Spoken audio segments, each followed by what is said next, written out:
Unknown Thought is made possible through the generosity of sponsors who care about people. IC Savings Bank, Ready Honda, and Corey's Clothiers.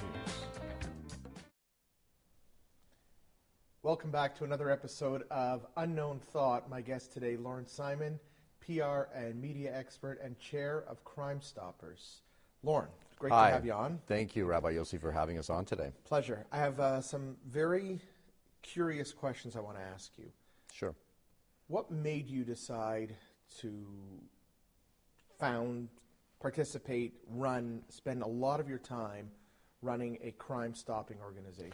Well, you know what, let's go back. I've been involved for almost 15 years in the sense of, you know, I wake up every day and realize how lucky I am to have, you know, a good family, and also with my media background that I was able to contribute something to an organization like Crime Stoppers, which is a nonprofit organization that is a partnership of police, media, and the key is making our city and community a safer place to live. And being a parent, and with the changing world that we're living in, it's scary out there for a parent with young kids, and knowing that I can wear two hats here as a person running a program like Crime Stoppers, and as a parent to keep our kids safe and to keep our most vulnerable safe from anything bad happening and preventing some major stuff happening. So 222 tips. That's the famous phone number that people can call anonymously, and they're eligible for a cash reward. But the thing is, you know what I find? I like cash. Yeah, and you know what? It's not like we have to make a check out to you, and you're anonymous. We never know who you are, and you know what? You don't have to testify in court. Okay, so how successful has it been? It's been very successful. It's a worldwide program, over 1,200 programs around the world. And why is it successful, maybe? Is because people don't want to get involved. They don't want to have to stand up there and say it was that guy that beat up that person, or it was that guy that robbed the place. They want to be able to do something. So calling this special anonymous phone line, it's giving the information. And because we're partnered with the police, they can investigate it and hopefully get the scum of the earth, that bad guy, off the street. And there's a lot of bad stuff out there. There's a lot of bad stuff that would make your skin twirl. So before we talk about the bad stuff, let's talk about the good. There are people out there who genuinely want to help. There are That's also right. people who, in contravention to this Jewish idea, I mean, it's a universal, but Jewish, there's a great Torah concept, which is lo tamod al dam reacha, do not stand on your brother's blood, which literally means don't stand by and watch someone else drown, hurt. You are obligated to participate. What makes, let's talk first about the good. Yeah. Who's motivated to, I understand people don't want to get involved, but number one, are there people who do get involved? And I know it can be a tricky commitment to get involved in a criminal act. What do you tell people? You can still be good if you at least deal with the subject. How do you deal with that? Well, you know what? I think growing up, in all of us, we were instilled to help our fellow man and do good and be kind and, you know, our fellow neighbor. But I just find in today's society, it's like, you know what? People are very, very hesitant. And as we tell people, if you know something, you hear something, you got information, speak to the police. You know, that's the first one you want to go to. But then some people are hesitant because of what could come out of that, repercussions. And then we say, okay, if you don't want to speak to police, you know what, give us that information. Call that special phone line, 222 tips. Give it to us. No tip is too big or too small, and you never know. That could lead to what we're looking for to solve a case. Okay, now, in terms of bad people, I believe, and you can agree or disagree, I believe that if someone is bad and they're acting out, that they would almost welcome us getting them off the street because they need rehabilitation.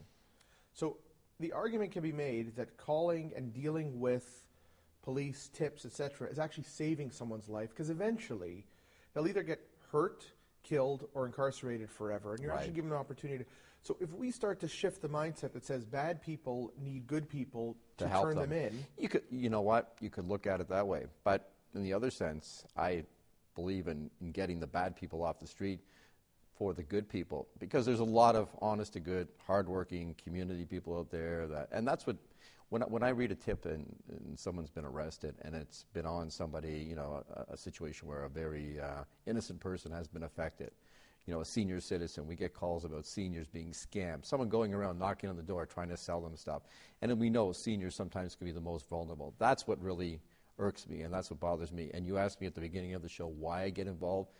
You know what? Mainly because there's a lot of good people out there, and a lot of good people are taken advantage of and are hurt because of somebody that wants to live that life of criminality, be a bad person, or just, that's the way of their life. And I genuinely feel bad for the fact that there are people out there who have no parenting, are misguided, exactly. are desperate, and not well, mentally unwell, physically. I understand that. But this is a big challenge you've undertaken, and it's very commendable. My question for you, if I can ask on a personal level, is what drives you and your family, frankly, to be so connected? And if you want to talk about the other work that you do as a family, that would be great. What drives you to be so connected to your community and be so generous with your time, actually, to design your life around your ability to give back? Well, you mentioned my other members of the family. My wife, Jody, is heavily involved with the homeless, and, coming up, we're doing water. We do sleeping bags and winter survival kits in the winter. What's the name of that? It's Project Winter Survival, Winter and then Survival. we do Project Water for the summer months. But you know what? As kids, it was instilled in us for some reason to help out. You know what? We are the fortunate ones. And, we can stop and think that things could be a lot worse. And plus our experience. Again, in my media experience, I want to make a difference. I want to give back and be able to make a difference in this community, because we definitely need more people that can give their time, because it seems everyone's just too busy. We've got this happening, that happening. There's not enough people that we say volunteer or want to make a difference. We're not going to change the entire world, but if we can save one life, we can save one homeless person from dying on the street. I can get one bad guy off the street, get a gun off the street, save a child from being antagonized with pornography online, then, hey, it's worth it. In the time that we have left, tell me about what vision you have for, let's say, Toronto. What could we do to change not just the balance of criminality, but also the mind or the need for criminality? What would you do to the city to make it better? What would I do? I think what we have to do is, as you mentioned earlier, there's a lot of people in this city that need help, falling through the cracks. The social services have been cut back. It seems our government realizes, we don't have to put as much money into it. But what I can say is, to our corporate world, you know what? Everyone thinks, okay, the government will look after it. The government will look after crime. They're going to look after social causes, homelessness. But I think as individuals, we got to take it upon ourselves to help out and make a difference.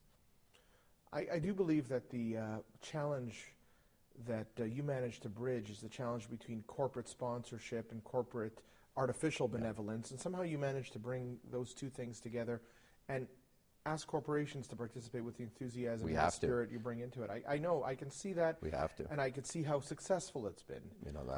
Because, just recently we had a fundraiser for our program and for the Chief of Police of the City of Toronto. And it's amazing, everyone's talking about tough times out there, all these corporations that came back. And I asked them, why do you keep coming back? Because you know what? It's a good cause. We know it makes our streets safe for our employees, for our families, and the homeless stuff. People, as I said, we can't rely on our levels of government to say, you know what, they're going to look after everything. And social responsibility within your own company. Get your employees engaged to show that your company is doing something good out there. And that's what, my wife and I portray when we're doing our winter projects or our summer projects to help the homeless and needy. Not everyone is as lucky as us. Some people just unfortunately fall through the cracks, and they need people that are a little stronger to kind of bring them up and hopefully give them some, self-esteem. Lorne, it's a delight, a pleasure, and I think the city and those who know appreciate all the work you do. Thank you. You've definitely made it safer for us and better, and I thank you for being on the show today. And listen, thank you for the opportunity to have a show like this to get our messaging out, and you keep up the good work, Rabbi. Thank you. Thank you.